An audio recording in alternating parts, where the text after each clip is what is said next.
With me now is my distinguished panel, Mr. Jacob Reynolds of the Academy of Ideas, and a regular guest, former Labour councillor Kevin Craig. And I'm delighted that they're both with me and have interrupted Easter week to come on. If you look at doctors 1 year after graduating and 10 years after graduating, people with medicine degrees are better paid than people with veterinary, nursing, engineering, economics, physics, maths, computing, chemistry, politics, business, languages, geography, law, history, biosciences, philosophy, teaching, sociology, English and psychology degrees. What are they complaining about? Jacob. Well, I think if you speak to lots of junior doctors, you'll know, you probably have, but they have a really raw deal in terms of their immediate terms when they come into the NHS. Of course, as you say, they can expect to get a decent salary as time progresses, but their day-to-day lives are really, really difficult, and they bear the brunt of all of the poor decisions that have been taken around the management of the NHS, the fact that not enough doctors are trained, that not enough provision of services and all these things. And they deserve a degree of remuneration. I understand why people get upset about it. They get it. In year one, they get £29,384. In year two, they get £34,012. And then it goes up and up. Almost every year, they get increments. Kevin? Well, there are doctors on Twitter today, Jacob, who are taking home after tax about 430 quid a month in their second year post-qualification. Now, some very able person from the research team has put together that lovely list of... No, this hasn't. This is widely available. This is publicly available information. They found it for you, some very able colleague. I found it myself, actually. You did not. I did. Good Lord. Yes. Right. But do you think that junior doctors in this country are sufficiently well paid? I think they get a fair deal. They're better paid than people with other degrees, and they get pensions that are much higher than anybody else's. They can retire mostly at 60 on, I think, £48,000 a year. The whole package, and not to mention the lump sum they get of £120,000, I think the overall package is a perfectly fair one. And when they become consultants, which junior doctors become... Eventually.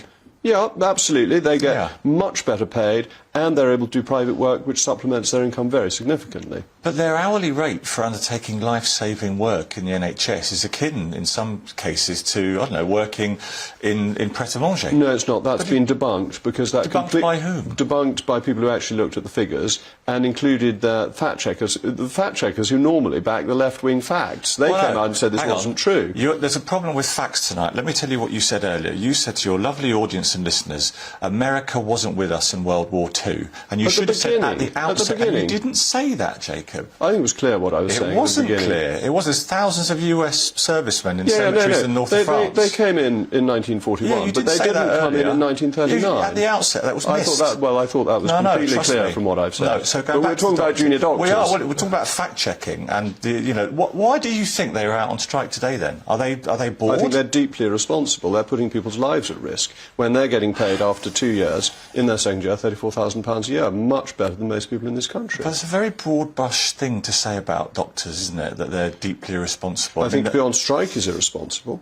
I think that we have to recognise that they, day in, day out, devote their lives to saving people's lives, performing all kinds of routine treatments that we depend on. And they do it in terrible, terrible conditions. Yeah. The hospitals, as we all know, are falling apart. They're understaffed, poorly managed, over-managed, subject to all kinds of ridiculous restrictions. And they do this at all hours of the day. And if you know any young junior doctors, they lead lives that I wouldn't want to lead at that so the strike is about the BMA asking for a 35% pay increase. So you're saying it's about conditions, but that's a different question. That's not what they're on strike about. If they're saying, if you pay me more, we'll put up with these conditions. And of course, the point you hit on correctly is that this needs to be part of a broader discussion about how the NHS is run. Yeah. And I would not support a pay rise just in the sense of, we'll give them some money to follow up the problem. But that's not what they're asking for. Well, no, they're opening a conversation that we're having now about the way the NHS is run. And it's not run in a way that allows patients to get a decent outcome or doctors to have, like, normal working lives that they can go to. But this is where Wes Streeting's been so interesting, because he, from a Labour perspective, has started calling for reforms, which I, from a Conservative perspective, very much agree with. And Jacob, to your point, I think that is a conversation we ought to be having. Yeah, and I think I wish there was space in politics, which I suspect we all might agree with sometimes, to talk about fixing really serious issues without one side or the other knowing that if they dared to do so, the other side would kill them for political expediency. And I've seen it happen.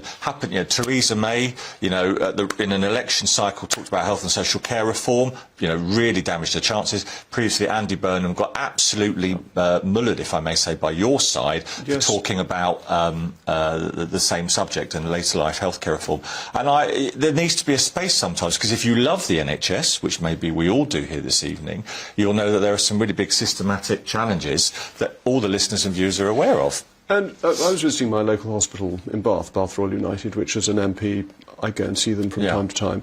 And they're actually really innovative. They've got lots of ideas for how things could be reformed, and it's just a question of getting that on a national scale. You're right. And, you know, again, I think about John Radcliffe in Oxford. Incredible work there, where the charity section, which is run by a friend of mine, Sarah Vicari, innovated, raised money and allowed the hospital to reach out into the community and do great work. So there are some really good practice that we should talk about more. So, to come back to where we started, I think the doctors are irresponsible to go on strike because they are well enough paid, and that the issue is fundamental reform, which this actually distracts us from, and by going on strike they weaken their argument, because as doctors they have a duty to their patients, which is above everything else. And I think most doctors take that duty very seriously, and they wouldn't be out on strike unless they thought there was a serious problem. I agree with you that we need to have a conversation about reform, and I think plenty of doctors would agree with that too. But what patients are at risk over the next 4 days, and that is the doctor's responsibility for going on strike. Doctors don't take that decision lightly, and they wouldn't do so. It's true, Well, Kevin. Jacob, under your government, right, we've got His Majesty's, but never mind. yours in the sense that we all understand it down the pub, right? 7 million people on waiting lists. Okay, you are not without responsibility in this discussion, and the doctors, they are striking for a better salary that allows them to live better lives for the job they do. They're putting patients at risk whilst they do it. It is regrettable. We're going to have to end there, I'm afraid.